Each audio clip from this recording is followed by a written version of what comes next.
Okay, do you see some slides? Not yet. No signal, give it a moment. Yes, okay. So I have a feeling I'm going to have to scan through all of... There we go. Hello, my name is Simon. I'm going to talk to you about how we secure OpenSAFELY. I've only got 9 minutes, and I'm aware that not everyone is going to be a security engineer, so we're just going to look at the high-level principles that we use to design the system and keep it secure.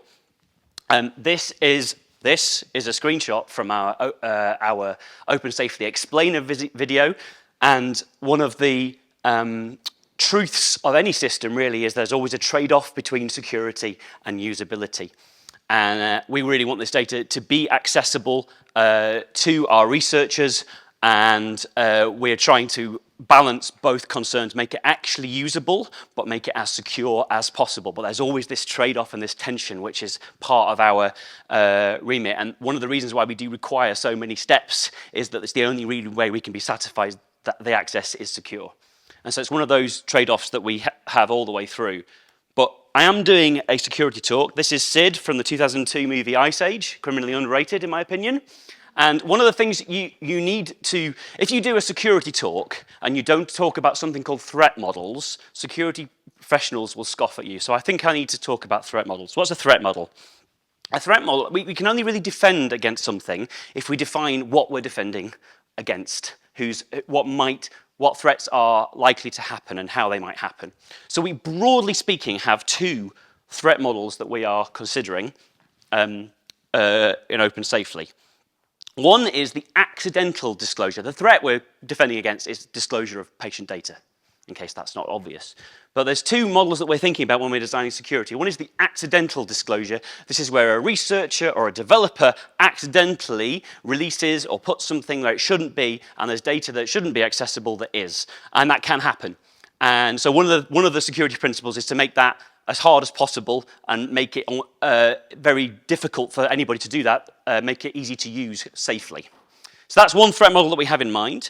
The other threat model is the malicious user. What if someone actually wanted to target a specific individual for whatever reason? How would we defend against that? And those 2 models have quite different properties, so we've got to kind of consider both. Okay. I'm just going to brush over this. This is the movie The Usual Suspects. We do a lot of things to keep this secure. I'm not going to go into these. This is table stakes for any secure system. We do all this and more. But I want to talk about what makes OpenSAFELY a little bit different. So I'm not going to go into any details, but rest assured, if you are security-minded, we do all these things and more. So OpenSAFELY is like onions. It might sometimes make you cry. That's just generally true of computers in general, I think. But the important thing is, I want to draw out, and this is not unique to OpenSAFELY, but it's really important, is the security model of OpenSAFELY is a layered model. There are many, many layers in between the users and the raw data. Many, many, many. And some of them are social, some of them are process-based, some of them are technical, but they all work together. And the important design principle here is that if one layer is defeated or circumvented or broken, the entire system is still secure because the data is contained within the other layers. That's the main principle. This is sometimes called defense in depth more generally, and it's the overriding design principle of our system. And so we don't rely on a single layer or a single security mechanism to secure the system. And this is a point that sort of clarified for me in writing these slides, that actually that's one of the reasons why OpenSAFELY is not a tool or some data to download or one thing, it's a whole platform. Because if we're going to ensure that all these layers line up and are in place, we need to kind of control things end to end. So we've talked, for example, about GitHub. One of the things that we do, you can only run OpenSAFELY code if it's in our GitHub organization. We can't let you submit it from other roles because then we don't control that code. And we need to control that code because it's one of the layers. So that's why it's a platform and a service, or one of the many reasons why it's a platform and a service rather than something you can just install or some data you can download. This is the OpenSAFELY robot. I keep looking behind me like the slides, but there's not. From our explainer video. And this is one of the things that makes OpenSAFELY different, as has already been talked about. We take the code to the data. The data doesn't leave the secure environment, which is good for privacy. It's also good for efficiency because the code is a few megabytes and the data is many, many terabytes. So actually, it's more efficient to do it this way as well. But this is one of the things that makes OpenSAFELY a little different from some of the other platforms that do similar things. So I just want to spend a little bit of time explaining what's going on. So when, as has already been partially explained, when we run your code, we go over to GitHub, we go out through the network, through something called a proxy, which I'll talk about a bit more in a minute. We go to GitHub, and we bring your code, and we also go out and get some libraries, R or Python and Stata, and we bring that in. And then we run it, and we also copy some workspace files, the private data that's maybe the output of an Urkel job. And then we run that thing inside that blue box, and we run it inside something called a container, a Docker container, which has already been mentioned. And while it runs inside that container, that code has no access to the system. It only has access to read and write those workspace files. It has no network access. It has no access to anything inside the system. This is one of our layers. That actually, we contain this within a very limited execution environment, so it can't do anything except read and write files. However, remember we have a layered model, and we do not assume that any one of our layers on its own is the security, it provides the security for the system. So we consider what happens if someone, probably a malicious attacker, has the technical skills to escape out of this restriction, which is technically possible. What do we do then? Well, that's when our next layer comes in, and that's two parts here, the orange parts. The big one is our GP providers provide us with a very locked down network environment. So the only place that we can get out to on the internet is our OpenSAFELY control server. We don't actually have direct access to GitHub. We don't have direct access to anywhere else. So we're very locked down from the provider's perspective. There's one single IP address that we're allowed out to. However, that's not enough because we need to get to GitHub and we need to get to our tooling images, our Docker images. So what we do is we have this something called a network proxy. And what this does is it allows and proxies the access from the secure environment out to GitHub to grab these tools. But it does it in a way that locks it down. It is two things. One is we only are allowed to fetch code from the OpenSAFELY organization, no other.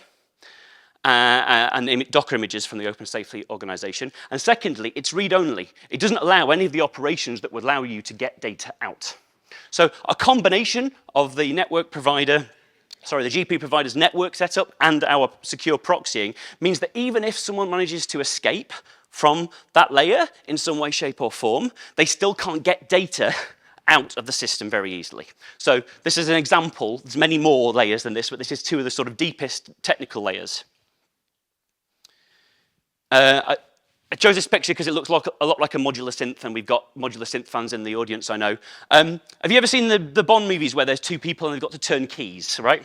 That's called the two-person principle. We don't have that, but we have something quite similar, which is that we require for access to, this is another one of our layers, for access to the secure environment, we require two independent sets of credentials. We require that you have a GitHub account that's registered with us that we control, and we also require that you have a account with TPP or EMIS, which they control. Both of these have to have the correct permissions.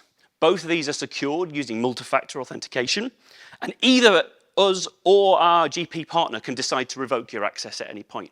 And you must have both in order to be able to even view your outputs, let alone try and release them or do anything with us. Do anything with it. And this goes back to that layering principle. When we talked about that threat model at the beginning about malicious users, one of the scenarios that we often bear in mind is what if one of our researchers, if their laptop gets compromised and an attacker gets access to their GitHub account with all of its OpenSAFELY privileges, how do we make sure that the damage is contained? And this is one of the ways that we do that. There's no way for an attacker to get into the secure environment without also compromising their TPP or their EMIS account. And compromising two accounts, both with multi-factor authentication, is a really hard thing to do for an attacker. So it provides a significant level of security. So a single compromised account, either the TPP, EMIS one, or ours, is not enough to compromise the whole system. This is another example of a layer in our security architecture. And the final layer I want to talk about is transparency. We've already talked about transparency. There are many, many reasons why OpenSAFELY is transparent, but one of them is security. Transparency provides a level of security in a couple of different ways. Everything's audited in the system, so that helps keep people honest and maybe not try things that they shouldn't do in the sort of accidental threat model. But also, if there is some kind of breach or some kind of attack, we've got a thorough public audit log of what happened, and we can identify exactly who did what and what data was released and manage it in the best way possible. So it's another layer of our security. And finally, security is a verb, not a noun. It's a constant, ongoing thing. We constantly update our services. We're constantly strengthening each of these layers, sometimes adding new ones. And we're not done yet. There's things we want to do to lock things down even more. And we've got lots of ideas on what we can do to strengthen those things. And so it requires this ongoing platform and team and service to keep it secure. It's not just a tick box and it's done. It's a continuous effort. Thank you.